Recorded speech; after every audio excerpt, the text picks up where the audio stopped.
Bonjour, Charles Danacap. L'histoire débute avec Elma, notre protagoniste, qui affronte plusieurs adversaires. D'abord, une araignée géante qu'Elma affronte, et il a l'impression d'avoir déjà vécu ça. Un autre aventurier combat un golem. Le combat suivant d'Elma le montre maniant un bouclier face à une femme. Elle déclare qu'elle va montrer à Elma ce qu'un maître épéiste peut faire et lance une attaque spéciale. Elma est repoussée, ne pouvant que bloquer son déluge d'attaques. Cette fille est incroyablement dangereuse, et Elma doit tout faire pour rester en vie. La fille le tranche presque au visage et leur bataille fait rage. Le combat suivant montre notre héros face à un démon, rejoint par un autre aventurier. Ensemble, ils détruisent la bête. Un flashback montre Elma courant lire un livre. Il explique que, pour une raison, chaque fois qu'il apprend ou voit quelque chose de nouveau, il a l'impression de déjà le connaître. Chaque nouveauté lui donne le sentiment de l'avoir déjà vu. Quelques années plus tard, Elma se prépare à un rituel très important. Il doit le faire car il est l'héritier de la famille Edva et c'est le rituel des bénédictions divines. Comme toujours, Elma ressent à nouveau cette étrange sensation de déjà-vu. Son père lui dit de ne pas s'inquiéter du rituel car il est son fils. Il est sûr qu'Elma est destinée à de grandes choses et le rituel commence. Le prêtre lance un sort sur Elma et lui accorde la bénédiction divine d'une classe. Alors que le sort s'active et choisit sa classe, Elma est plus sûre que jamais de reconnaître ce qui se passe. Il réalise alors qu'il a eu une vie avant de naître dans ce monde. Il se souvient enfin qu'avant de venir ici, il jouait de manière obsessionnelle à un jeu VR en ligne, Magic World. Ce monde où il vit est comme le jeu, et il comprend enfin ce qui se passe. C'est dur à croire, mais il ne doute pas d'avoir été réincarné. Avec tout ce qu'il sait du jeu, Elma est sûre que bonheur et succès l'attendent dans sa nouvelle vie. Dans ce cas, Elma espère obtenir sa classe préférée. C'est la classe Cassée, réputée la plus forte du jeu. Il imagine ce que ce serait d'avoir cette classe surpuissante et le sort prend fin. Elma est impatient de voir sa classe, alors il ouvre son écran de statut. Il ne pourrait être plus heureux en voyant qu'il a reçu la classe surpuissante qu'il espérait. C'est la classe Chevalier Lourd, et il en parle avec enthousiasme à son père. Malheureusement, Elma remarque que son père est contrarié et se demande ce qui ne va pas. Son père est horrifié et refuse de croire qu'il a bien entendu Elma. Bien qu'Elma ait dit sa classe très clairement, son père voulait désespérément qu'il dise « maître épéiste ». Elma voit que son père est furieux et comprend ce qui se passe. Le problème est qu'il a mélangé ses souvenirs passés et présents. Dans ce monde, ce sont les classes simples à comprendre et puissantes qui sont célébrées. Les classes techniques plus complexes et qui prennent du temps à s'épanouir sont considérées comme très mauvaises.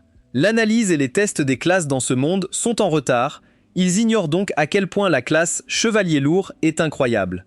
Le père d'Elma est si incrédule qu'il exige de voir par lui-même. Il regarde l'écran de statut d'Elma et confirme son pire cauchemar. Elma est bien un chevalier lourd. Une honte absolue.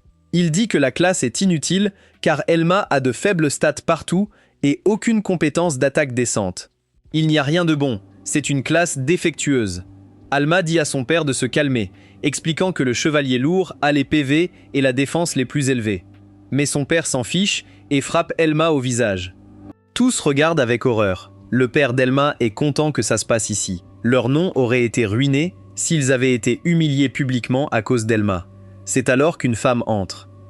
La foule chuchote, c'est la fille d'une branche cadette. Elle s'appelle Malice et doit aussi subir le rituel des bénédictions divines. Elma la connaît, ils ont joué ensemble quelques fois enfants. Mais à cause de son statut, ils se sont à peine parlé ces 5 dernières années. La foule est mécontente qu'elle interrompe, certains disent qu'elle devrait connaître sa place, le père d'Elma fait taire la foule, il a décidé de la laisser faire le rituel.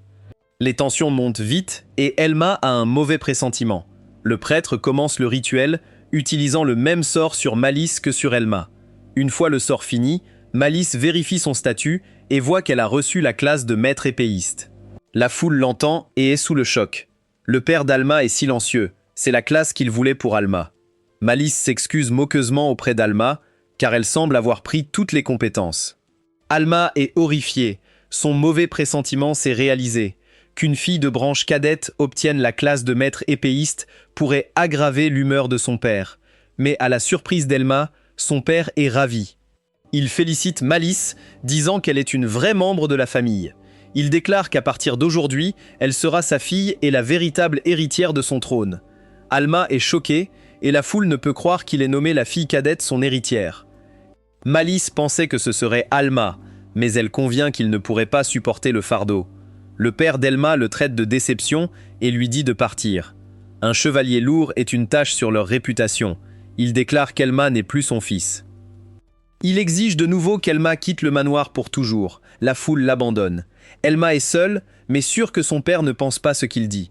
Il essaye d'expliquer que le chevalier lourd est une classe forte et promet d'apporter l'honneur à leur famille.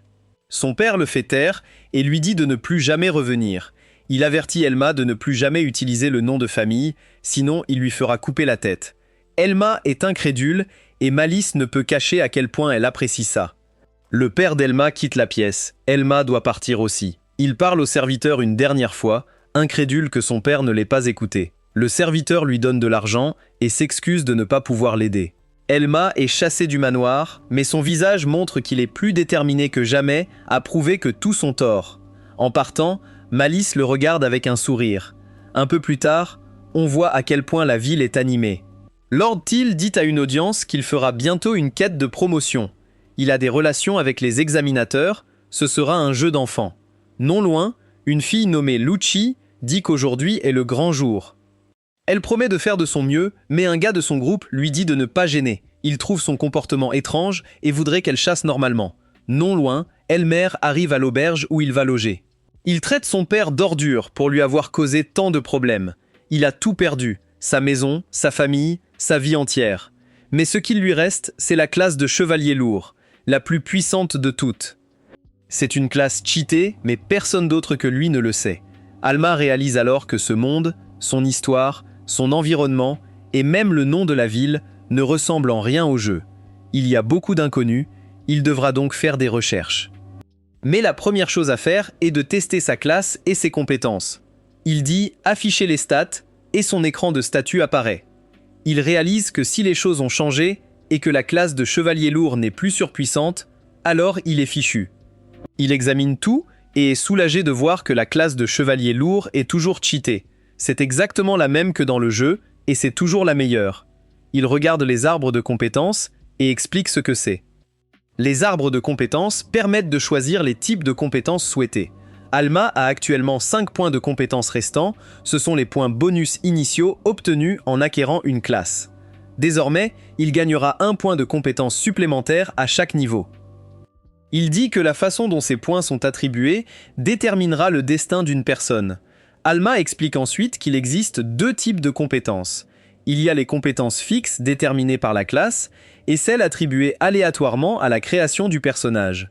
Parmi celles qu'il possède, Serment de l'armure lourde est le seul arbre de compétences de classe fixe.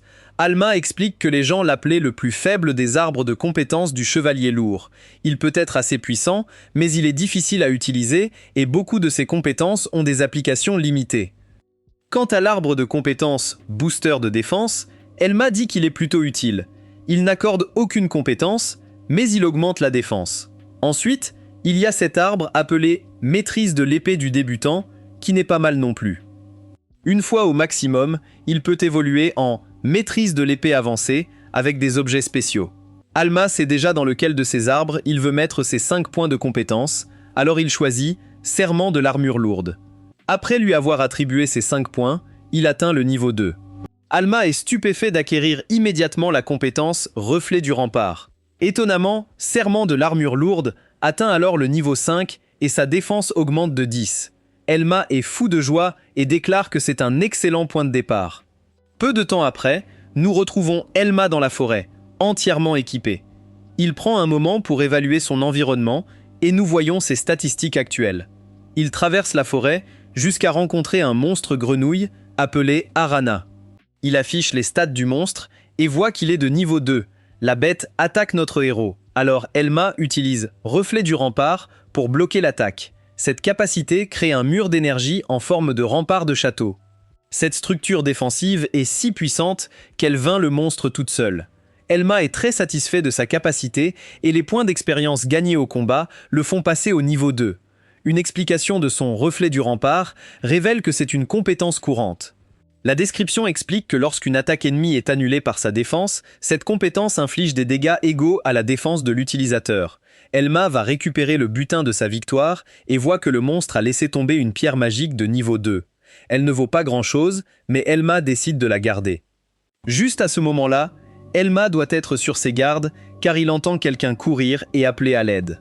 Un homme court pour sa vie, disant qu'il est poursuivi. Il supplie Elma de l'aider et nous voyons qu'il est chassé par plusieurs monstres. Elma lui dit calmement de le laisser faire. Le gars se demande s'il peut vraiment les affronter seul. Il pense qu'Elma est peut-être un aventurier célèbre, mais notre héros répond que non. Il explique qu'il vient de monter de niveau il y a 1 minute pour la première fois de sa vie. Le gars est horrifié. Ça veut dire qu'Elma est encore plus faible que lui. Il est sûr qu'Elma est fou. Un débutant ne peut pas gérer autant de monstres. Il lui dit d'enlever son armure lourde. Ils doivent fuir pour leur vie. Elma ne l'écoute pas. Il pense juste au défi. Il reconnaît que sa compétence Rempart Reflection est imparfaite.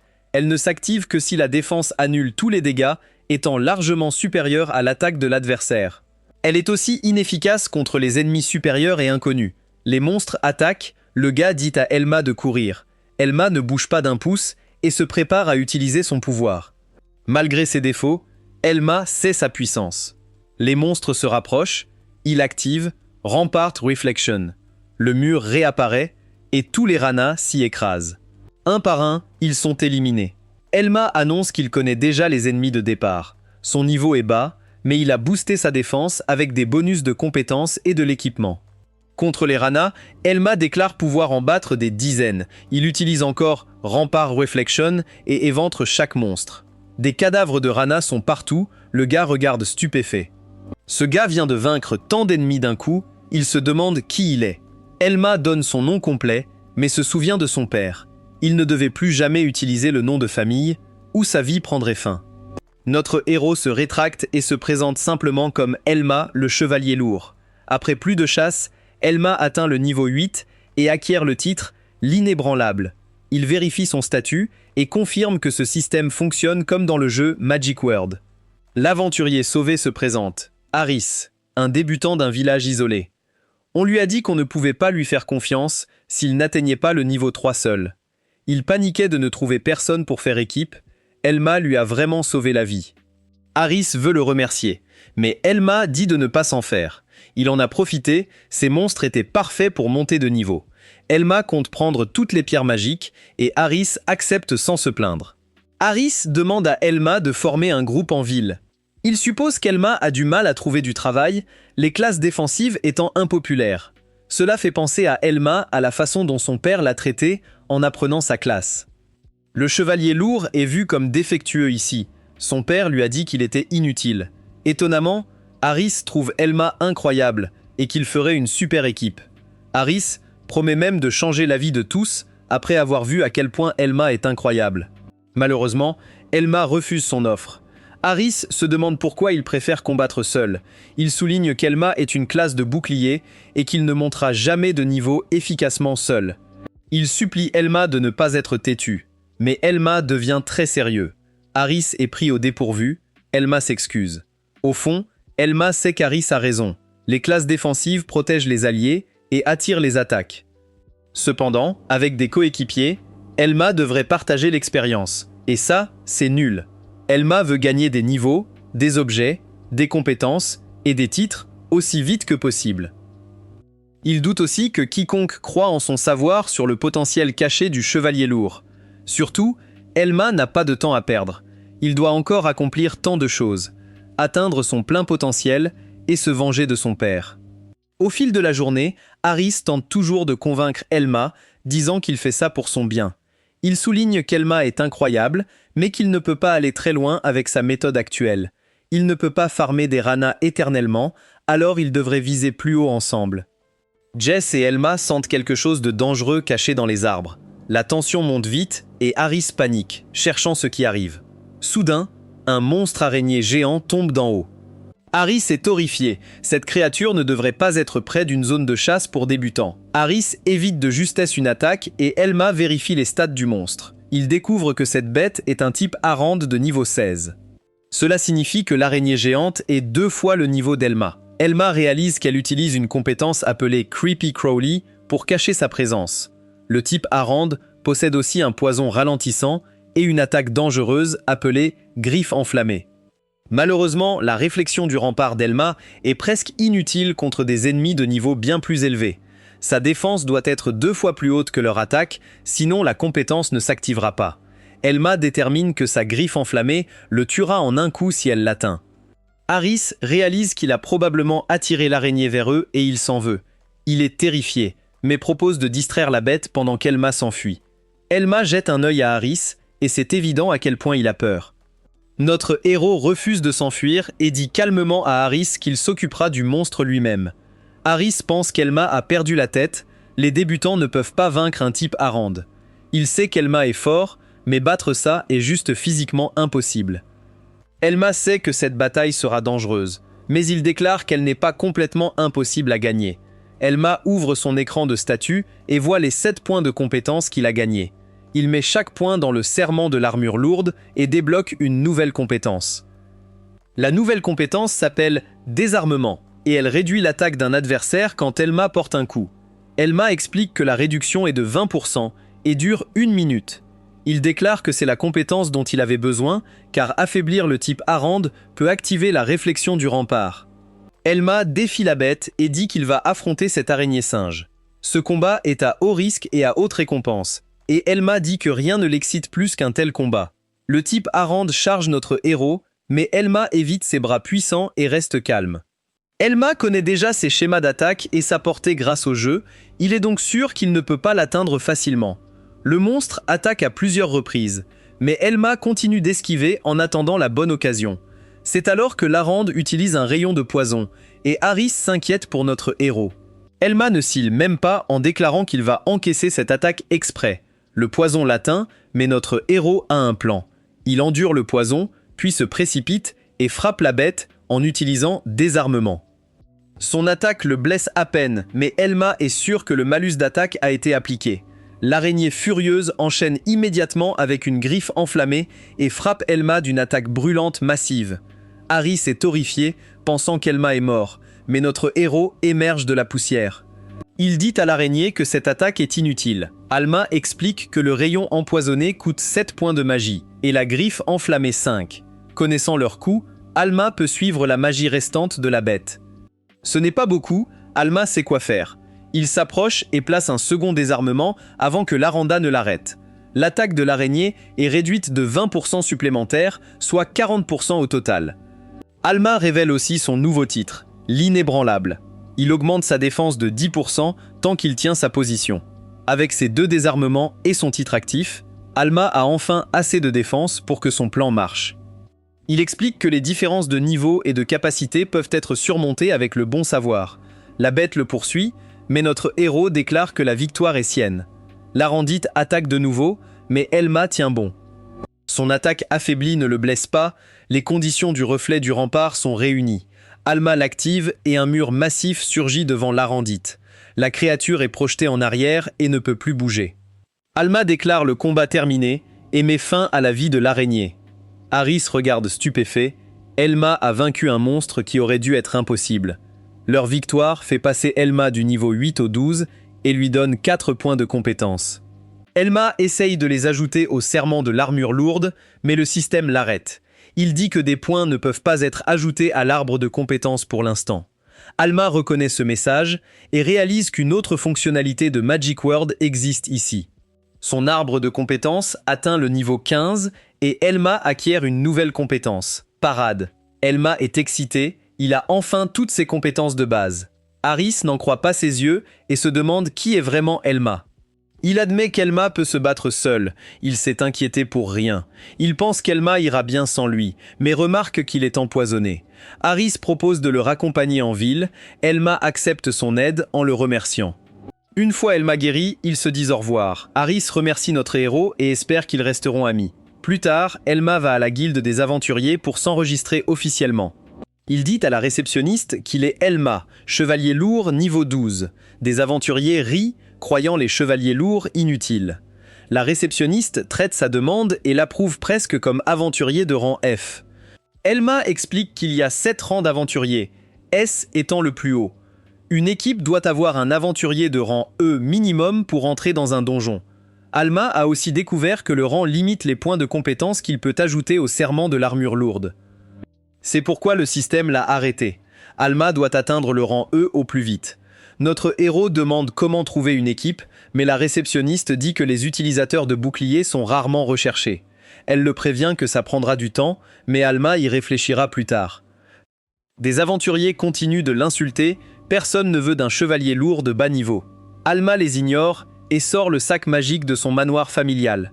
Il pense que le sac peut stocker beaucoup d'objets, il est content de l'avoir pris. Il veut échanger ses pierres magiques obtenues au combat, il en dépose un tas sur le comptoir. Toute la guilde est stupéfaite. La réceptionniste demande à Elma s'il les a toutes collectées seul. Elma confirme l'avoir fait et lui dit de l'inclure dans son rapport. Les autres aventuriers l'accusent de tricherie, ne croyant pas qu'un chevalier lourd puisse faire ça. Elma s'en fiche, il a fini son inscription et a assez d'argent pour vivre. Ses problèmes réglés, Alma pense à ce qui éveille ses instincts de joueur de monde magique. Il se demande avec impatience s'il y a des quêtes de promotion immédiates. La réceptionniste est surprise, mais confirme qu'il y en a techniquement une. Plus tard, Elma a rejoint la quête de raid qui se déroule dans un cimetière sombre. Le groupe inclut des aventuriers expérimentés et des débutants nerveux, terrifiés.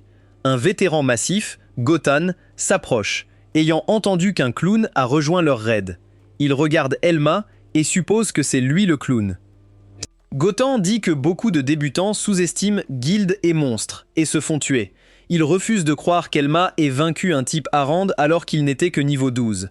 Gotan traite Elma de menteur et dit que l'aventure ne peut pas être si facile. Il promet alors de donner une leçon à Elma sous le regard de tous. Alma regarde l'énorme aventurier qui le domine et réalise que c'est vraiment nul. Il déteste ça, mais il sait que les quêtes de raid sont une rare chance de promotion. Alma ne peut pas rater ça, il doit être malin. Au lieu de chercher la bagarre, il dit calmement à Gotan qu'il a hâte de collaborer. Gotan dit qu'il n'aime pas cette réponse, mais l'accepte quand même. Il appelle Teal et lui dit qu'il est temps de commencer. Teal utilise une compétence appelée « Elma note que c'est rare à bas niveau et long à utiliser ». Finalement, Teal révèle qu'il y a une horde d'environ 30 monstres. Gotan le félicite pour son bon travail et Teal ne peut s'empêcher de vanter son talent. Il espère aussi que Gotan lui accordera la promotion au rang U. Teal se tourne ensuite vers Elma et dit que son comportement bizarre à la guilde a lancé des rumeurs. Elma regarde l'équipement de Teal et détermine que c'est un mage rouge. Les mages rouges ont de grandes capacités physiques et peuvent apprendre des sorts d'attaque et de soins. Ils peuvent aussi apprendre de nombreux sorts de soutien. Teal dit alors qu'il serait impressionné si les rumeurs sur Elma étaient vraies. Il s'excuse ironiquement qu'Elma soit coincée avec une classe défectueuse. Elma apprécie son inquiétude, mais il aime sa classe, c'est clair. Teal essaie de l'intimider comme Gotan, mais Elma ne bronche pas. Teal dit à ce dur de ne pas les retenir, puis s'en va.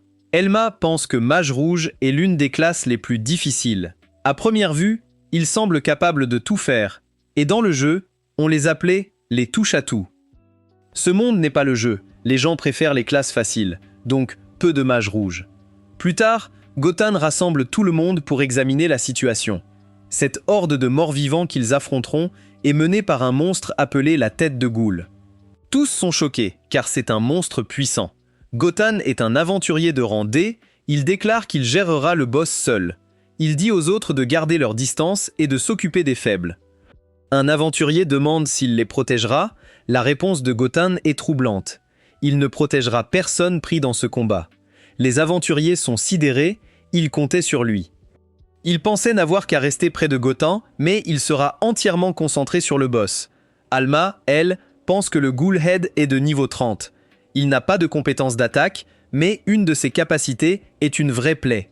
C'est le souffle d'Hadès, qui transforme les cadavres en spectres de bas niveau. Heureusement, ils ont Gotan, un aventurier de rang D d'environ niveau 40. Si tout se passe bien, Alma est sûre qu'ils gagneront. Malheureusement, Alma voit de graves problèmes dans l'équipe. Les novices sont des lâches, déjà convaincus qu'ils vont mourir. Puis il y a l'arrogance de gars comme Teal qui méprisent tout le monde. Les novices s'attendaient à un raid facile, mais leur chef insouciant s'occupera de son équipe. Alma calcule que leurs chances de survie ne sont que d'environ 80%. C'est décent pour un jeu, mais ce monde est une toute autre histoire. La mort ici est plus qu'un revers, alors Alma prend la parole. Il dit à Gotan qu'il devrait donner des instructions plus spécifiques. Tout le monde est abasourdi et Gotan se demande ce qu'il veut dire. Alma souligne que le rapport sur la horde de morts-vivants pourrait être inexact. Il sera trop tard s'ils ne sont pas préparés et attendent le pire. Gotan est agacé, et les autres n'en reviennent pas qu'Alma lui fasse des suggestions. Gotan se demande avec colère si Alma pense pouvoir lui donner des ordres. Sa colère grandit, il a hâte qu'Alma soit remis à sa place. Alma dit qu'il n'essaye pas de lui donner d'ordre, il est juste anxieux. Il s'humilie en disant qu'il est nerveux, étant un aventurier de bas niveau et inexpérimenté. Il est anxieux à propos de ce combat, et les autres ressentent la même chose. Il sait qu'un vétéran comme Gotan verra ça comme d'habitude. Cependant, les autres apprécieraient plus d'instructions avant la bataille. Gotan déclare qu'il n'est pas une babysitter, mais il accepte étonnamment. Malheureusement, Teal s'interpose, n'aimant pas qu'Alma parle pour tous. Il déclare que seuls ceux aux classes défectueuses ont peur de faibles morts-vivants. Teal se moque d'Alma qui pleure auprès de Gotan avant la bataille. Les autres aventuriers admettent avoir peur, mais restent silencieux. Teal ruine les efforts de notre héros en annonçant qu'ils n'ont pas besoin d'instructions pour ces monstres. Il dit que les lâches peuvent rester à l'arrière. Tout le monde doit se mettre en garde. La horde est enfin arrivée. Ils apparaissent de partout, et Teal montre à quel point il est lâche. Il tremble de peur, mais notre héros se prépare au combat. Le Ghoul-Head fait connaître sa présence par un rugissement, et Teal tombe au sol. Gotan ne perd pas de temps et ordonne à Teal et Paul de dégager le passage pour qu'il atteigne le boss. Il se précipite au combat, et Alma analyse le chef ennemi. Son nuage ne semble rien d'exceptionnel, donc Gotan et les autres devraient aller bien. Alma dit aux aventuriers restants qu'il est temps de s'occuper des sbires du Ghoul-Head. Ils sont horrifiés, ne voulant pas charger une armée entière de monstres. Ce ne sont que des spectres, mais ils n'auront aucune chance s'ils sont encerclés. Ils disent être venus car ils pensaient que Gotan éliminerait les monstres pour eux, mais ils ne se concentrent que sur le boss, ils ne savent pas quoi faire. Alma réalise pourquoi tous ces gars sont si démotivés à se battre. Il est clair qu'aucun d'entre eux n'a jamais eu à affronter une horde de monstres auparavant. Pour aggraver les choses, ils sont confrontés à des morts-vivants effrayants et n'ont reçu aucune instruction appropriée. Elma comprend pourquoi ils hésitent tous, alors il décide de se prendre en charge lui-même. Il demande à chacun de former des équipes de 3 afin qu'ils puissent se surveiller mutuellement. S'ils y parviennent, alors les revenants ne pourront pas les battre. Les aventuriers acceptent de le faire, mais ils se demandent ce que va faire Elmo. Elmo révèle qu'il sera en première ligne, attirant les morts-vivants vers lui. Cela permettra aux autres de gagner du temps afin qu'ils puissent se rallier. Les autres soulignent que c'est bien trop imprudent pour lui de faire ça seul. Les chevaliers lourds sont vraiment lents et il ne pourra pas guérir assez vite. Jastana White tente d'attaquer l'aventurier, mais Elma le détourne instantanément grâce à son talent de parade. Cette compétence utilise une épée ou un bouclier pour dévier les attaques ennemies et créer des ouvertures. Elma part plusieurs autres attaques avec ceux-ci, et les aventuriers regardent avec étonnement. Elma utilise ensuite le désarmement, alors qu'il se déchaîne à travers toute la horde avant d'anéantir tout un groupe de fantômes avec une réflexion de rempart. Les aventuriers sont stupéfaits, car Elma a éliminé tous ces monstres en un clin d'œil. Elma leur dit de ne pas s'inquiéter, car attirer des hordes d'ennemis est une lourde tâche de chevalier. Il dit que si quelque chose d'inattendu se produit, il veut qu'ils le disent aux autres immédiatement. Elma annonce qu'il les aidera également, et le groupe est incrédule. La bataille fait rage, et Elma affronte seule la plupart des revenants. Les aventuriers n'arrivent pas à croire ce qu'ils voient, car Elma n'est censée être qu'un chevalier lourd. Vaincre autant de monstres élève Elma au niveau 16, et il gagne un autre point de compétence. Elma est très contente car Perry travaille encore mieux que prévu. Combattre autant d'ennemis à ce niveau est également très efficace pour le broyage. Il vérifie ses stats, et il est ravi de voir que tout grimpe régulièrement. Les aventuriers soulignent qu'Elma a dit qu'il se contenterait d'attirer les monstres. Au lieu de cela, il les fauche pratiquement tous sans aucune aide. Il commence à se demander s'il devrait rester derrière lui pour des raisons de sécurité. Alma est très fiable, mais maintenant il leur fait encore plus peur que les revenants. Au bout d'un long moment, on constate que les aventuriers sont épuisés par tous les combats. Alma se tient devant un tas de monstres et annonce qu'ils ont pris soin de la majeure partie de la horde. L'un des aventuriers se demande s'il devrait aller aider Gotan maintenant. Alma explique que la tête de Ghoul est d'un niveau bien plus élevé que tous. Cela étant le cas, il devrait simplement laisser Gotan s'en occuper lui-même. Pendant ce temps, Gotan mène une bataille féroce contre une bête géante. Il le frappe plusieurs fois, mais la bête se contente de grogner après lui. Gotan devient frustré parce que le monstre têtu ne veut toujours pas tomber. Il doit repousser quelques revenants, alors il ordonne à Teal et Paul d'attirer davantage de revenants vers eux. Malheureusement, les deux gars sont trop terrifiés pour bouger. Gotan les traite de lâches et déclare qu'ils n'obtiendront pas cette promotion s'ils ne font pas quelque chose. Ils le savent déjà, mais ils refusent de se rapprocher davantage de la tête du but.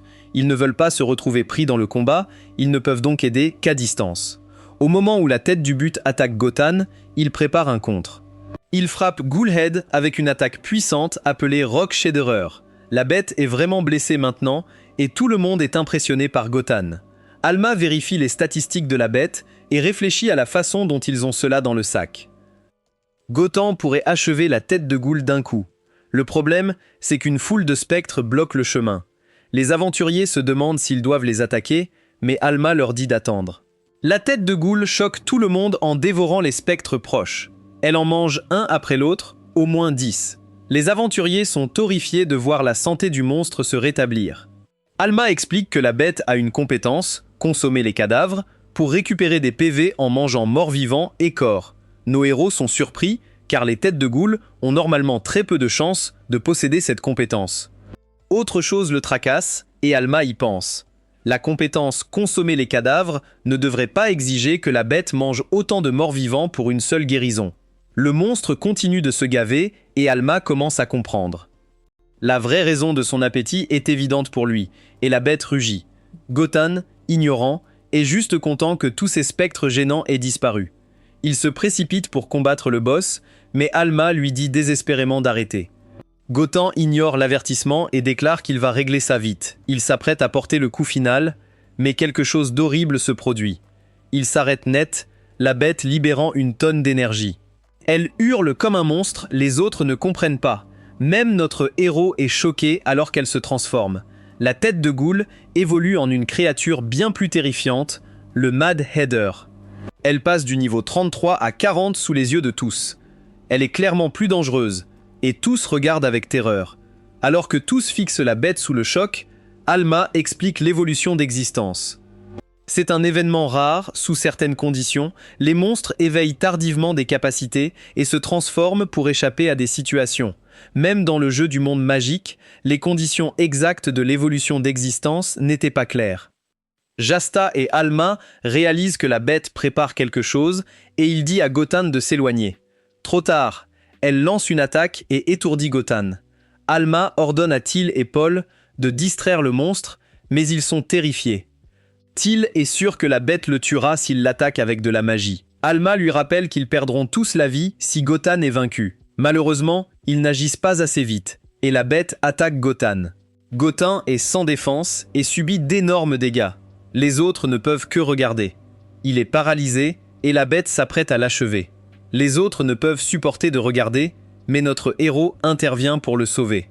L'attaque du monstre est incroyablement puissante. Elle repousse Alma. Alma dit qu'il va attirer le monstre pour qu'ils atteignent Gotan. Leur seule chance de gagner est de lancer soin et soin de paralysie sur leur chef.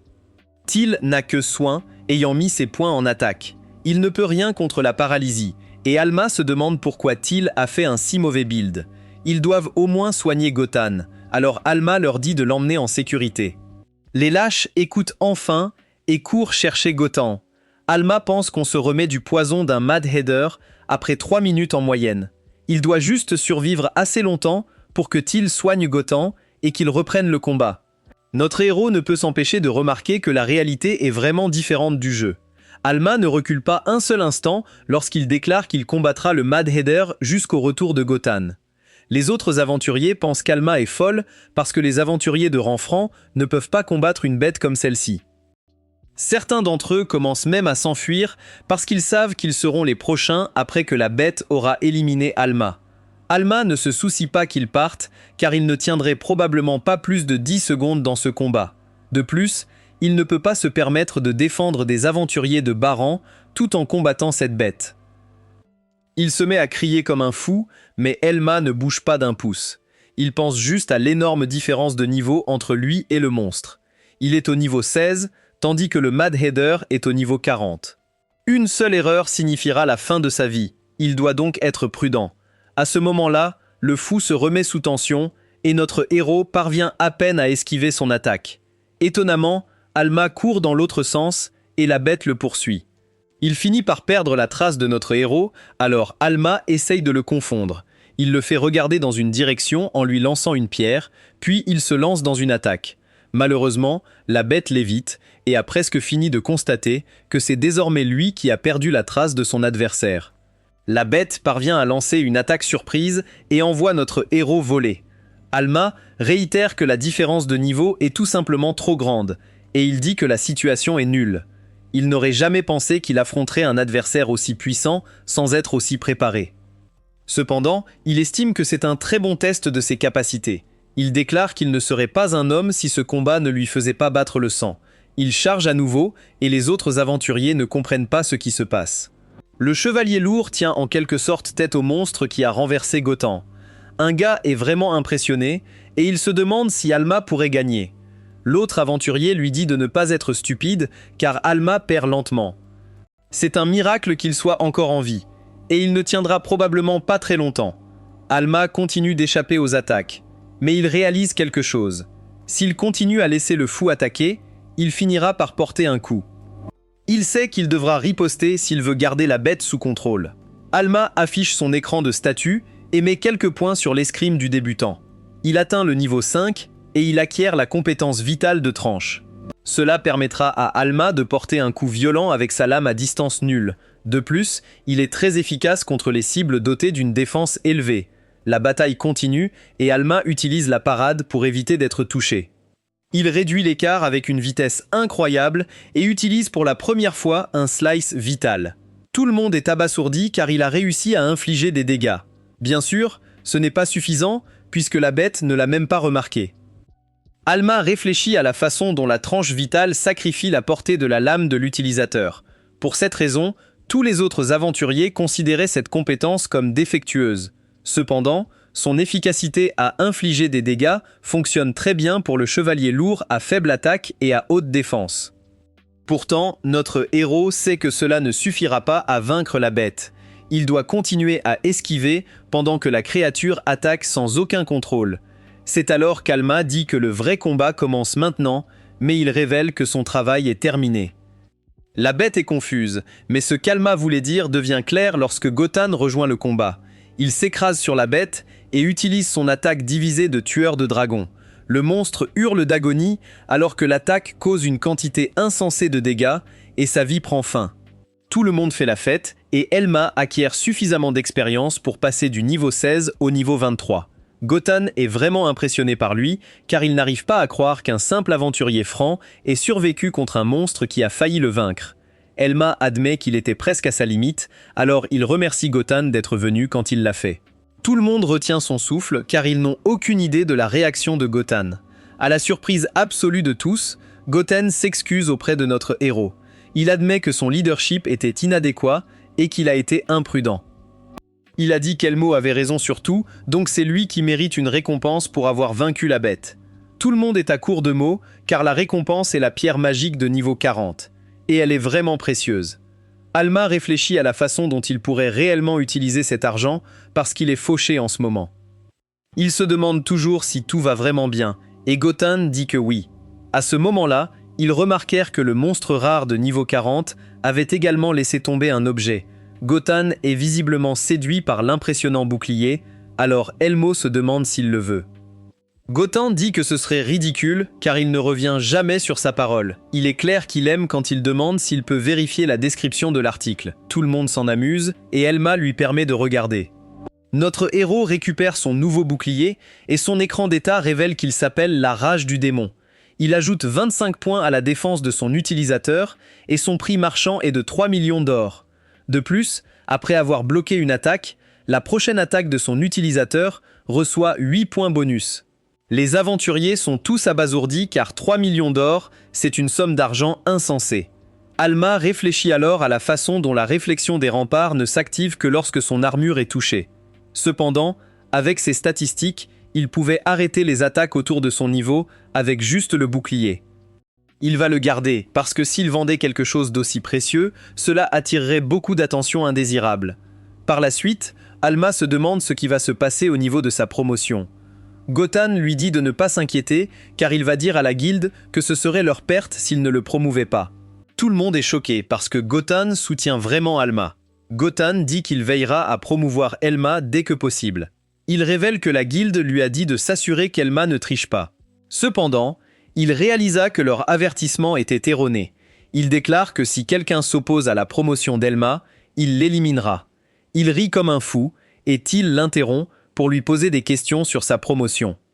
Il souligne que c'est son talon qui a ramené Gotan dans le combat, mais Gotan le fait taire. Il souligne que Till a perdu son sang-froid devant la bête, il ne peut donc pas approuver sa promotion. Il rencontrerait des défis bien plus importants dans les donjons, et il n'est visiblement pas prêt. Gotan lui dit d'aller s'entraîner avec des quêtes qu'il peut réellement gérer, alors Till part. Le lendemain, on constate que la ville est toujours aussi animée. Notre héros rejoint la guilde avec Gotan et le réceptionniste reçoit une récompense pour avoir terminé le raid. Tout d'abord, elle donne à Gotan un petit sac contenant 130 000 pièces d'or, et tout le monde dans la guilde surveille de près. Elle donne ensuite à Elma un sac beaucoup plus gros contenant 200 000 pièces d'or pour les 10 pierres magiques blanches qu'il a apportées. Tout le monde est étonné, mais ils sont vraiment choqués lorsqu'elle dit qu'il y a plus. La prochaine récompense d'Elma sera la pierre magique qu'il a obtenue du chapelier fou. C'est le plus gros sac jamais vu, et il en contient 600 000. Gotan laisse échapper un grand rire parce qu'Alma a gagné plus que lui cette fois. Tout le monde dans la guilde commence à chuchoter à propos d'Alma parce qu'il est censé n'être qu'un chevalier lourd inutile. Même la réceptionniste doit demander à Goten si Elma a vraiment vaincu la variante à tête de goule. En même temps, les autres aventuriers se souviennent qu'Elma était le même gars qui avait haussé les sourcils lorsqu'il avait apporté des pierres magiques de haut niveau l'autre jour. Ils pensent toujours que les classes défensives sont défectueuses, alors ils supposent qu'Elma doit utiliser une sorte de ruse. Tout le monde devient vraiment nerveux et demande à Gotan de dire quelque chose. Ils veulent tous savoir comment une classe défensive comme le chevalier lourd pourrait éliminer autant de monstres. Finalement, Gotan perd patience et il commence à crier après tout le monde. Il déclare que s'il doute d'Alma, alors il l'insulte également pour avoir approuvé sa promotion. Tout le monde se tait et nous pouvons voir qu'Alma est reconnaissante. Dehors, Alma remercie Gotan pour tout et ils se séparent. Tout se passe bien alors qu'Alma pense à la façon dont il vient d'être promu au rang E. Il se promène dans la ville et se demande ce qu'il doit faire maintenant. Il est maintenant au rang E, il peut donc entrer dans les donjons et récolter de l'or. Cependant, la stratégie de réflexion sur les remparts, qui nécessite une défense écrasante, ne fonctionne que contre les ennemis de départ. Avec ses compétences actuelles, il sera bloqué pendant un certain temps. Il décide qu'il devrait chercher un certain objet. C'est ce qu'on appelle le livre de compétences Croc de la folie latente. Il explique que les livres de compétences sont des éléments nécessaires pour débloquer des arbres de compétences. Ils sont incroyablement rares, donc il n'en trouvera pas tout de suite, mais en chercher un est gratuit. S'il peut combiner le serment de l'armure lourde et le croc de la folie latente, alors il sera prêt. Ces deux arbres de compétences travaillent ensemble pour compléter le chevalier lourd. Alma explique que le chevalier lourd terminé n'est plus un spécialiste défensif. Même le qualifier de spécialiste offensif ne serait pas correct non plus. La seule chose qui convient, c'est de l'appeler une arme humaine. Il déclare que le croc de la folie qui couve est essentiel pour libérer le potentiel du chevalier lourd. Alors que Zama se promène dans la ville, il réfléchit à la façon dont le livre de compétences Croc de la folie fumante est un élément clé pour un chevalier lourd. Ce serait génial s'il pouvait en trouver un dans cette ville, alors il se dirige vers un magasin à proximité. Il veut acheter 3 potions de guérison, mais il est stupéfait d'apprendre que cela lui coûtera 72 000 pièces d'or. C'est bien plus que ce qu'ils étaient dans le jeu, mais il ne peut rien faire. Il paye et demande à la vendeuse si elle sait où il peut acheter des livres de compétences. Le vendeur pousse un soupir, et Alma explique qu'il n'a trouvé aucun livre de compétences dans aucun des magasins. Il réfléchit à la façon dont, dans le jeu, un chevalier lourd est coincé dans le mode didacticiel jusqu'à ce qu'il trouve le livre de compétences de folie fumante. Alma ne peut pas se permettre d'attendre et il doit en trouver un immédiatement. L'employé se demande comment il peut être aussi ignorant et elle suppose qu'il s'agit d'un aventurier de première année qui vient de recevoir son cours. Elle explique qu'il est interdit d'acheter et de vendre des livres de compétences. Les gens sont autorisés à utiliser les livres de compétences qu'ils acquièrent, mais sinon, la guilde des aventuriers les donne aux nobles et à l'église. Alma est abasourdie car c'est son pire cauchemar. Les livres de compétences sont un travail extrêmement rare et il ne pourrait jamais en trouver un par lui-même. En plus de cela, vous ne pouvez même pas vous attendre à trouver un livre de compétences que vous souhaitez réellement. Alma avait le sentiment que les nobles sont plus puissants ici que dans le jeu, et cela le confirme. Pour aggraver les choses, son père possède probablement tous les livres de compétences rassemblés dans cette ville. La greffière voit que cela le dérange, alors elle dit qu'elle va l'aider. Elle n'est pas censée lui dire ce qu'elle s'apprête à dire, mais elle a décidé de faire une exception. Elle dessine une carte et dit à notre héros de s'y rendre. Alma ne peut que se demander ce que c'est, alors elle explique qu'il y a là-bas un magasin qui vend des produits récupérés. Alma se souvient que les charognards sont des gens qui pillent les corps des aventuriers décédés. Alma dit qu'il pensait que ces objets étaient censés être rapportés à la guilde des aventuriers. La jeune fille révèle que les charognards et la guilde ont un accord tacite. La guilde connaît ces boutiques clandestines et les tolère. Il est de notoriété publique que certains aventuriers peuvent survivre sans piller. Et si tout le monde suivait les règles, la plupart des objets finiraient chez les nobles au lieu des familles des aventuriers décédés. Elle explique que les nobles achètent les livres de compétences à bas prix et les thésaurisent au lieu de les utiliser. Cela la dérange, car ils ignorent la difficulté d'être aventurier. Elma ne peut croire sa naïveté. Sans ses souvenirs, il serait probablement encore un noble. Il préférerait mourir que de révéler être le fils d'un noble. Elma suit la carte jusqu'à la boutique mystérieuse. À l'intérieur, une épaisse fumée l'accueille. Il se demande si ce lieu aura des livres de compétences. En regardant autour, il est ravi d'en trouver 5. L'étrange boutiquière dit à Alma que cette salle de grimoire brisée n'est pas pour les novices. Alma s'empresse de dire qu'il a de l'or et veut voir ses livres de compétences. Elle l'autorise, ses empreintes sales ne les rendront pas moins précieux. Alma est choquée de voir le livre de tir à l'arc débutant à 2 millions d'or. C'est fou, 500 000 d'or de plus que dans le jeu. Il se souvient que dans le jeu, le prix du marché était basé sur les échanges entre joueurs. Il en déduit que ce prix est probablement aussi basé sur des transactions réelles. Alma réalise que le prix des livres de compétences est gonflé car les nobles les accaparent. Notre héros est encore plus choqué quand la vieille dame dit qu'elle demanderait 3 millions d'or pour ce livre. Elle doit demander plus, car c'est une affaire risquée. Les fonctionnaires ferment les yeux, mais si leurs supérieurs la prennent, elle pourrait perdre la tête. Alma n'arrive pas à croire que dans ce monde, même les livres de compétences de base sont si chers. Même en vendant le bouclier de la rage démoniaque, il n'aura que 3 millions d'or. Ce ne serait pas assez pour un livre de compétences extrêmement rare comme celui qu'il cherche. Les 5 livres de la boutique sont rares, mais pas ce qu'il cherche. Il remarque alors un autre livre et est stupéfait, c'est le croc de la folie incandescente. Il peut à peine garder son calme, car c'est un arbre de compétences essentiel pour un chevalier lourd. Elma serait parée s'il pouvait l'acheter, mais la vieille dame voit son excitation. Elle le trouve étrange de vouloir ce livre. Alma se demande son prix. La dame révèle qu'elle en demande 50 millions d'or, et notre héros est abasourdi. C'est bien plus que ce qu'il peut se permettre, et il a des idées sournoises. Il est étonné que cette dame garde une marchandise si chère sans garde. Elle voit qu'Elma la croit faible, alors elle lui dit d'essayer quelque chose. Elle révèle avoir mis 5 gars à la porte l'autre jour, toute seule. Alma n'a pas d'autres options. Il demande à la dame si elle peut lui garder le livre de compétences. Il promet de revenir avec 50 millions d'or, mais la dame réfléchit. Finalement, elle accepte de le garder, mais seulement s'il paie 5 millions d'or supplémentaires. Elle est très dure en affaires, et Alma ne peut refuser. En quittant la boutique, Alma pense à sa mauvaise situation. 55 millions d'or, c'est 60 fois ce qu'il a gagné avec sa quête de raid.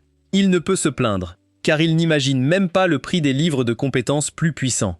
Le croc de la folie incandescente est un arbre de compétences rares, que seuls les chevaliers lourds et les accros au combat désirent.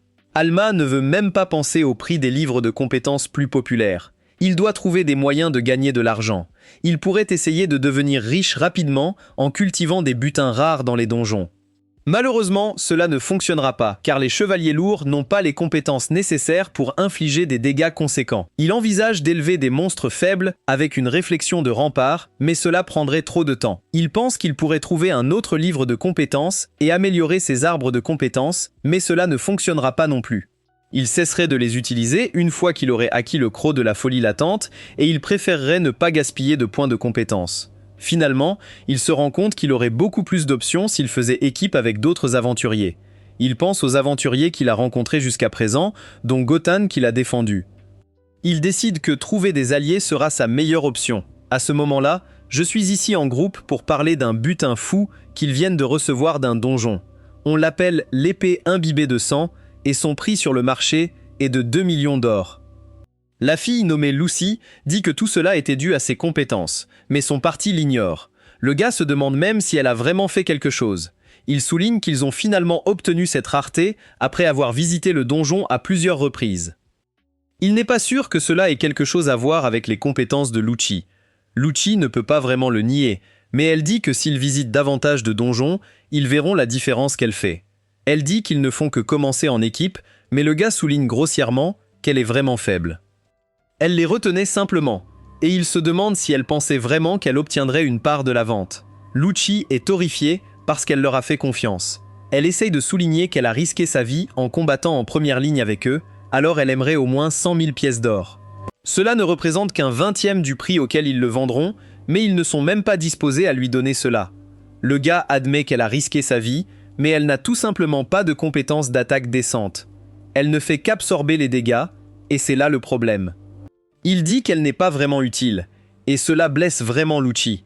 Elle commence à trembler, mais elle surprend les autres lorsqu'elle se défend. Elle admet qu'elle n'a pas de compétences d'attaque, mais c'est parce qu'elle lui a attribué des points de compétence comme ils le lui ont demandé. Il la traite d'inutile seulement après avoir gagné beaucoup d'argent, et elle dit que c'est vraiment méchant. Le gars est insulté, et il dit à Lucci qu'elle est confuse. Il dit qu'il n'a fait qu'une suggestion, et que c'est elle qui lui a attribué des points de compétence. Maintenant, elle le blâme et exige une part alors qu'elle n'a rien apporté. Alma regarde et réfléchit à la façon dont ce genre de choses se produisait toujours dans le monde magique. Une mauvaise construction et une dispute sur la façon de diviser le trésor sont une histoire vieille comme le monde.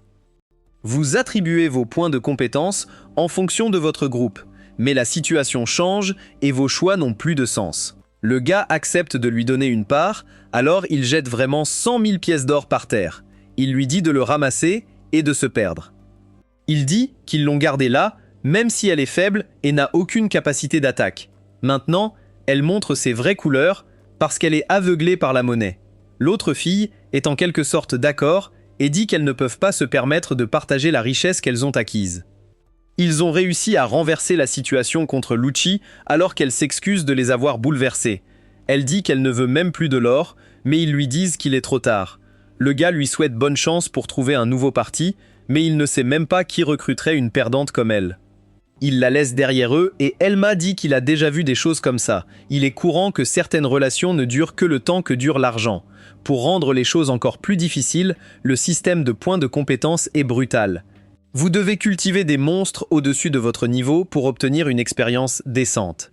Si votre build est mauvais et que vous luttez contre des ennemis du même niveau que vous, alors augmenter votre niveau devient incroyablement difficile. Alma pense à ce que les autres ont dit à Lucci, à savoir qu'elle n'a pas de compétences d'attaque décentes et qu'elle absorbe seulement les coups. Alma se demande si cette fille a mis ses points dans l'accélérateur de vitesse ou un arbre de compétences d'armes inutile. Il remarque qu'elle est un arlequin, ce qui signifie qu'elle pourrait avoir un arbre de soutien. C'est alors qu'Elma comprend ce qui se passe vraiment. Il se souvient que le groupe était surpris d'avoir eu un butin si rare et que Lucci avait dit que c'était grâce à ses compétences. Elma est complètement stupéfait et se demande si Lucci possède un certain arbre de compétences précieux. D'après leur conversation, Elma est certain qu'elle l'a. Il dit que s'il a raison, Lucci a un arbre de compétences sérieusement cheaté. Lucci poursuit désespérément les autres, s'excusant d'avoir été égoïste. Elle promet de ne plus jamais demander d'argent tant qu'il la laisse dans le groupe. C'est alors qu'elle est choquée de voir qu'Elma l'a désespérément poursuivi. Elle panique parce qu'il est essoufflé, mais Elma lui dit d'écouter. Il dit qu'il aimerait vraiment qu'elle rejoigne son groupe, et tout le monde est stupéfait. Merci d'avoir regardé. N'oubliez pas le like